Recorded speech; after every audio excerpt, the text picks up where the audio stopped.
Hi everyone, welcome to chem classes. आज की video में हम पढ़ेंगे inter conversion of glucose and fructose. Glucose को फ्रक्टोज में कैसे कन्वर्ट कर सकते हैं, फ्रक्टोज को कैसे ग्लूकोज में कन्वर्ट किया जा सकता है। सबसे पहले देखते हैं conversion of glucose into fructose. तो इसमें 3 स्टेप्स इन्वॉल्व होते हैं मेनली। स्टेप 1 होता है वो होता है ओसाजोन फॉर्मेशन। सबसे पहले हम ग्लूकोज से ओसाजोन फॉर्मेशन करेंगे। ओसाजोन फॉर्मेशन कैसे होता है ये प्रीवियस वीडियो में हम कर चुके हैं, इसका लिंक आपको डिस्क्रिप्शन में मिल जाएगा। ओसाजोन फॉर्मेशन करेंगे तो ग्लूकोसाजोन बन जाएगा, ग्लूकोसाजोन। ये हो गया स्टेप 1। स्टेप 2 में हाइड्रोलिसिस करेंगे, ग्लूकोसाजोन जो बना उसकी हाइड्रोलिसिस करेंगे इन एसिडिक मीडियम, हाइड्रोलिसिस करेंगे सेकंड स्टेप में। और स्टेप 3 में रिडक्शन करेंगे in presence of zinc and acetic acid. Zinc and acetic acid की प्रेजेंस में रिडक्शन करेंगे। ये जो रिएजेंट है, रिड्यूसिंग एजेंट है, ये रिडक्शन करता है। इसकी क्या खासियत है कि ये एल्डिहाइड को कन्वर्ट करता है, एल्डिहाइड ग्रुप को कन्वर्ट करता है प्राइमरी अल्कोहल में, प्राइमरी अल्कोहल में। तो ये 3 स्टेप्स इन्वॉल्व है conversion of glucose into fructose में। तो सबसे पहले हम लिखते हैं ग्लूकोज का स्ट्रक्चर। ये हमने ग्लूकोज लिख लिया। सिर्फ 2 कार्बन दिखाए अच्छे से खोल के, क्योंकि जो ओसोजन फॉर्मेशन है वो फर्स्ट 2 कार्बन पे ही होती है, बाकी एज इट इज रहता है। तो ओसोजन फॉर्मेशन के लिए हम क्या करते हैं, फिनाइल हाइड्रोजन डालते हैं, C6H5 NH NH2 NH NH2, और इसके 3 इक्विवेलेंट्स लेते हैं। तो क्या बनता है, ओसोजन की फॉर्मेशन हो जाती है। ये होता है CH, कार्बन पे double bond N, NH, C6H5, second carbon पे भी NNH, C6H5, और बाकी as it is CHOH thrice and CH2OH। ये हो गया ग्लूकोसाजोन, ग्लूकोसाजोन। ये हो गया हमारा फर्स्ट स्टेप। सेकंड स्टेप में करेंगे इसकी hydrolysis, hydrolysis in acidic medium. तो क्या होगा हाइड्रोलिसिस करने पे, ये कार्बोनिल कार्बन में कन्वर्ट हो जाएंगे, दोनों ही कार्बन कार्बोनिल कार्बन में कन्वर्ट हो जाएंगे हाइड्रोलिसिस करने पे। ये हो जाएगा कार्बन 1 भी कार्बोनिल कार्बन और कार्बन नंबर 2 भी कार्बोनिल कार्बन में कन्वर्ट हो गया, बाकी एज इट इज रहेगा CH2OH। देखो ये क्या होता है, ये एल्डिहाइड है, बाकी सारा ग्लूकोज जैसा, लेकिन सेकंड कार्बन पे कीटोन है, तो इसको बोलते हैं ग्लूकोसोन।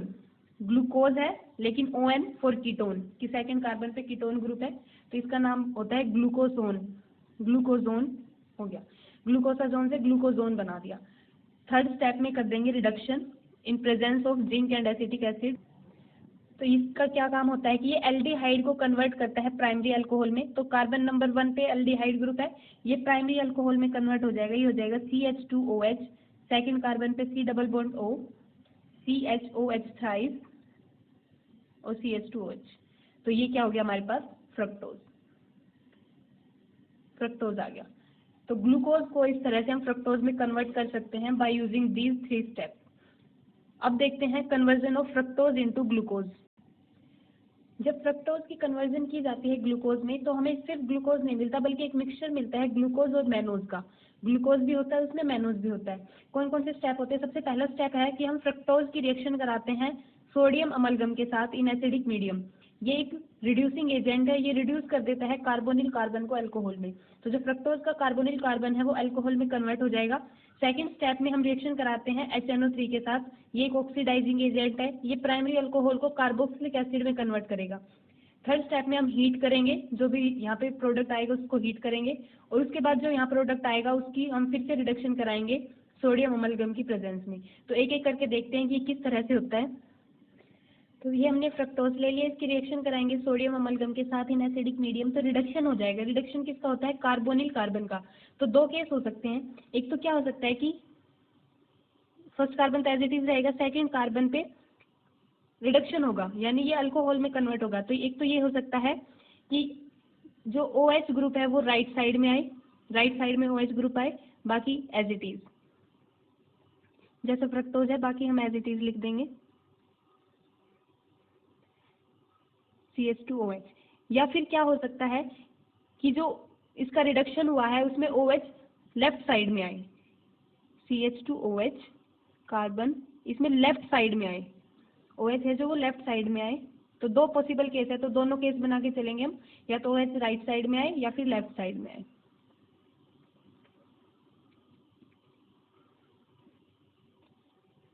तो ये हो गया। सेकंड स्टेप में हम कराएंगे ऑक्सीडेशन HNO3 की प्रेजेंस में, और हम लिमिटिंग अमाउंट में लेंगे। ये क्या करता है, प्राइमरी अल्कोहल को कार्बोक्सिलिक एसिड में कन्वर्ट कर देता है। तो इसमें दो जगह है प्राइमरी अल्कोहल, तो हम लिमिटिंग अमाउंट में लेंगे। हमने सिर्फ फर्स्ट कार्बन का ऑक्सीडेशन करना है।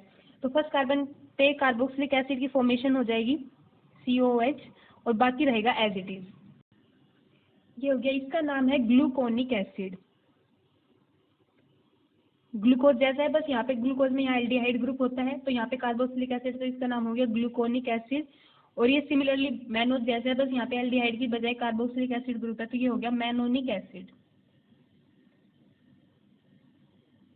ये हो गया। इसके बाद करेंगे हीट। तो ये इंपॉर्टेंट स्टेप है, देखो हीट करेंगे तो क्या होगा, ये यहाँ पे कार्बोक्सिलिक एसिड है, ये अल्फा कार्बन हुआ, इसके रिस्पेक्ट में ये अल्फा कार्बन हुआ, ये बीटा हुआ, ये गामा, अल्फा बीटा गामा।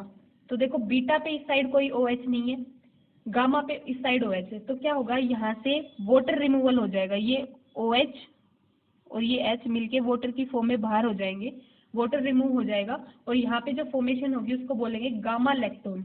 देखो क्या होगा, यहाँ पे कार्बन डबल बॉन्ड O बचेगा, second carbon as it is, third carbon भी एज इट इज, और फोर्थ कार्बन पे सिर्फ यहाँ पे एक ऑक्सीजन बचेगी, और ये ऐसे रिंग की फॉर्मेशन हो जाएगी। रिंग की फॉर्मेशन हो जाएगी, यहाँ से OH और ये H रिमूव हो जाएगा, तो ये ऑक्सीजन इस कार्बन से ऐसे अटैच हो जाएगा, बाकी एज इट इज। इसको बोलते हैं गामा लैक्टोन। गामा कार्बन पे हुआ है अटैच, गामा लैक्टोन। ऐसे सिमिलरली इसमें भी हो जाएगा। देखो अभी ये होगा कि ये इस फर्स्ट सेकंड कार्बन पे क्यों नहीं हुआ, यहाँ से OH और ये H रिमूव क्यों नहीं हुआ, क्योंकि अगर ऐसा होता तो ये एक 3 मेंबर्ड रिंग बन जाती, जो कि बहुत ज़्यादा स्ट्रेन होता है, बहुत हाईली अनस्टेबल होती है वो रिंग। तो इसलिए यहाँ पे देखो 1 2 3 4 5, यहाँ पे ये 5 मेंबर्ड रिंग बनी है जो कि स्टेबल है। तो इसलिए यहाँ पे जो गामा वाला कार्बन है वह उसका H और यहाँ से OH रिमूव हुआ है वाटर की फॉर्म में। तो ये बन गया हमारा गामा लैक्टोन इन दोनों केसेस में। आगे करते हैं, इसका रिडक्शन करते हैं सोडियम अमलगम की प्रेजेंस में। इसका क्या काम है, ये रिडक्शन कर देगा। ये जो रिंग है ये हमारी ब्रेक डाउन हो जाएगी, एक H ऊपर चला जाएगा और एक H इसके साथ आ जाएगा। इसी तरह ये रिंग भी यहाँ से ब्रेक डाउन हो जाएगी, तो ये क्या हो जाएगा, ये तो H से अटैच हो जाएगा कार्बन से, ऊपर बन जाएगा ये एल्डिहाइड ग्रुप।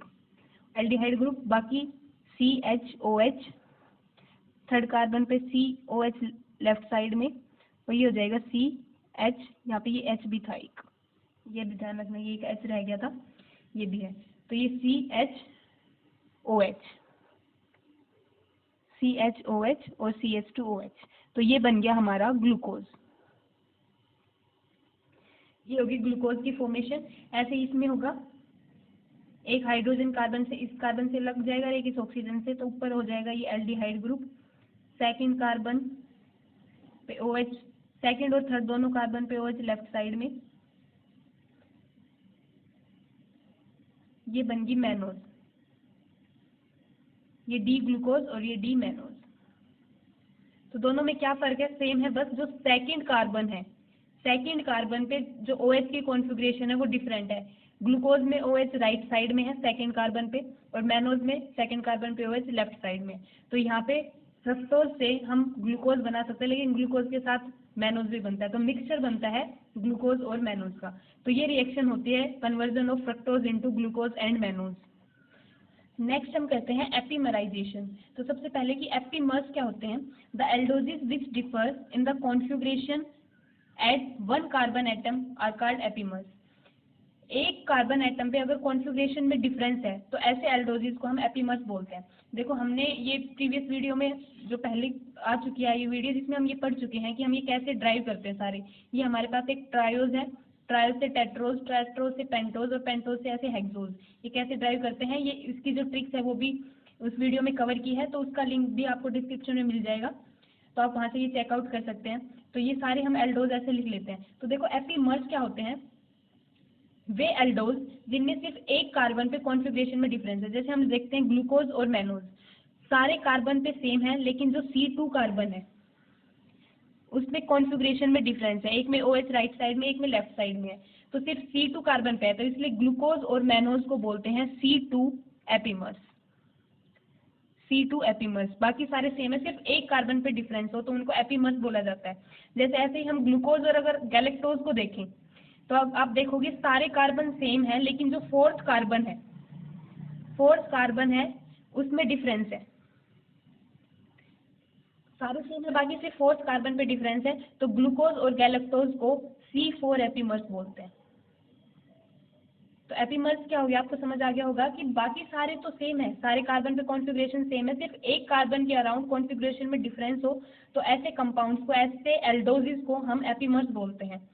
तो एपीमराइजेशन क्या है, एक एपीमर से दूसरे एपीमर में कन्वर्ट करने की प्रोसेस जो है उसको एपीमराइजेशन बोलते हैं। ग्लूकोज को मैनोज में कन्वर्ट करना, ग्लूकोज को गैलेक्टोज में कन्वर्ट करना, तो इस प्रोसेस को बोलते हैं एपीमराइजेशन। The process involving the change in the configuration of one of the asymmetric carbon atom in a compound is called epimerization। एक कार्बन पे, एक एसिमेट्रिक कार्बन पे कॉन्फ़िगरेशन को चेंज कर देना, उस प्रोसेस को बोलते हैं एपीमराइजेशन। आज हम पढ़ेंगे कन्वर्जन ऑफ डी ग्लूकोज को डी मैनोज में, क्योंकि ग्लूकोज और मैनोज है वो C2 एपीमर्स है। तो ग्लूकोज को मैनोज में कैसे कन्वर्ट किया जा सकता है ये देखेंगे, इसकी पूरी प्रोसेस देखेंगे। ग्लूकोज और मैनोज आर C2 एपीमर्स।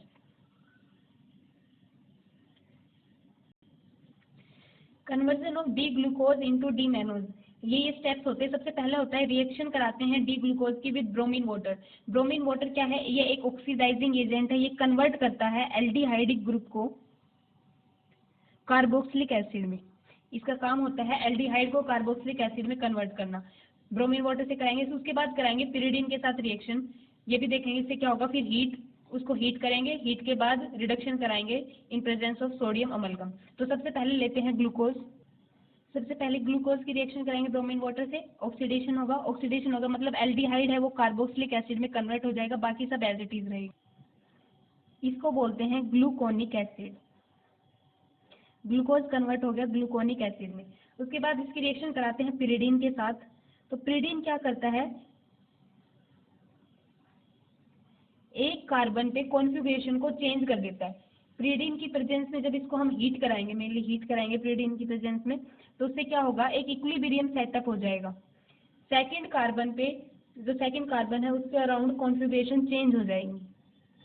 इस तरह से एक इक्विलिब्रियम सेटअप हो जाएगा ग्लूकोनिक एसिड और मैनोनिक एसिड के बीच में। ये किस तरह से होता है, कैसे होता है ये पूरा कन्वर्जन, पूरा फ्लिपिंग कैसे होती है, इसकी डेप्थ में जाने की नीड नहीं है। बस इतना समझ लो कि जब पिरिडीन की प्रेजेंस में हीट कराते हैं तो जो C2 कार्बन है उसके अराउंड कॉन्फ़िगरेशन चेंज हो जाती है, तो ये बन गया मैनोनिक एसिड। इसके बाद इसको कराएंगे हीट, थर्ड स्टेप में इसको हीट कराएंगे, तो हीट कराने पे ये गामा लैक्टोन्स में कन्वर्ट हो जाएगा। यहाँ से OH और यहाँ से H, ये वाटर की फॉर्म में रिमूव हो जाएंगे और हमें मिलेगा लैक्टोन, गामा लैक्टोन। इस तरह से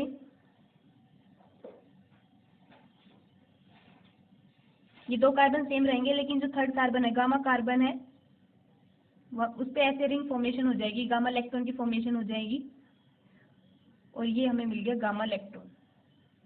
जब हम इसको हीट कराएंगे वाटर की रिमूवल के साथ हमें गामा लैक्टोन मिल गया, गामा लैक्टोन। ये थर्ड स्टेप हो गया। फोर्थ स्टेप में हम इसका रिडक्शन कर देंगे सोडियम अमलगम की प्रेजेंस में। तो सोडियम अमलगम की प्रेजेंस में करेंगे तो क्या होगा, ये रिंग टूट जाएगी, एक H यहाँ पे अटैच हो जाएगा और एक H इस ऑक्सीजन के साथ अटैच हो जाएगा। तो ये क्या मिलेगा, CHO, ये तो एल्डिहाइड बन जाएगा ऊपर, COH, H, COH, H, ये मिल गया हमें डी मैनोज। तो इसमें क्या है, बाकी सारी चीजें सेम है, ग्लूकोज और मैनोज में सब चीजें सेम है, बस इसमें जो ये C2 कार्बन है इसमें OH ग्लूकोज में राइट साइड में है, इसमें OH लेफ्ट साइड में। तो ये हमें क्या मिल गए, C2 एपीमर्स। तो इस प्रोसेस को बोलते हैं एपीमराइजेशन। तो इस तरह ग्लूकोज को कन्वर्ट कर सकते हैं हम डी मैनोज में। आई होप आपको समझ आया होगा। आज के लिए इतना ही। अगर कोई भी क्वेरी हो तो आप कमेंट बॉक्स में कमेंट कर सकते हैं। अगर आपको वीडियो पसंद आए तो लाइक कर दीजिए, चैनल को सब्सक्राइब कर दीजिए। Thank you so much for watching.